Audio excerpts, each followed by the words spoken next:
regards to business, with regards to, well, the advice with government is usually very straightforward. Government has a responsibility. The responsibility is to make sure it takes care of its people. And of course, we as citizens of the country also have responsibilities as well, which is to make sure that government functions. Now, the best way government functions is to be able to do what it's supposed to do, provide security, provide social and basic amenities. And our own responsibility as people is to make sure that we put government on its toes to do that. But we don't expect government to do a magic or a miracle by getting funds for these things where there are no funds available.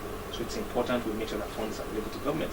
And the easiest way for anybody to get funds available to government is pay your own tax.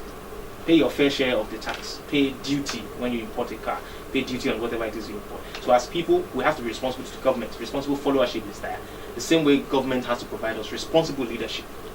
Now, for government has to focus a lot more now on sustainable projects. And when we talk about sustainable projects, there is no project that is more sustainable than building human capital. Whatever you invest in human beings today tells in 20 years, in 10 years, in 30 years, you make them responsible citizens by doing that. That's what government has to do. On the part of the youth out there, I always say this, we are in uncharted territory right now in the world over with the advent of social media. Social media is uncharted territory. There are no rules really for it now. There's so much that is missing when it comes to social media right now that it gives people a false sense of certain things. Social media could tell you that somebody starts his business and in 3 years he already has an estate, has 100 cars, 200 cars.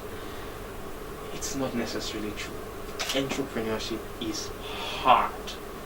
And I use the word hard because it can be draining sometimes on you as an entrepreneur. So you have to come to terms with the fact that if you want to be an entrepreneur, you are in it for the long haul. If you're not in it for the long haul, you are going to fail, crash eventually. So for the youth out there, whatever it is you want to do as an entrepreneur, be sure that you are in it for the long term and you're willing to do what it takes. You're going to deprive yourself of so many things. You're going to miss so many things. But eventually, when it works out for you, you're going to be better for the youth. And for aspiring entrepreneurs, which is the same thing that applies to the youth out there, it's very simple. Whatever you want to do, be the best at it. Like Martin Luther King Jr. said.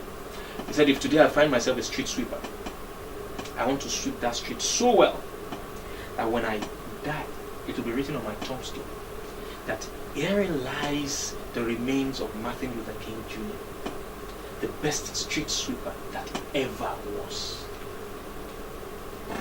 It's been wonderful having you.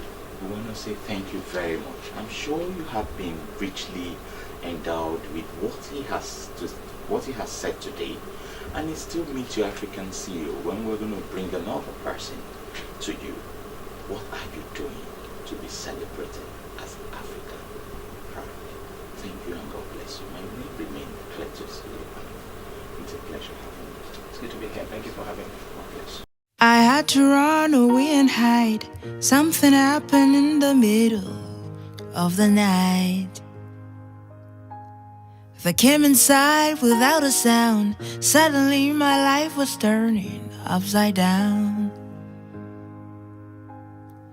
All that I could feel was pain, and strangers came and took my soul away. Like a deadly hurricane, I know my life will never be the same.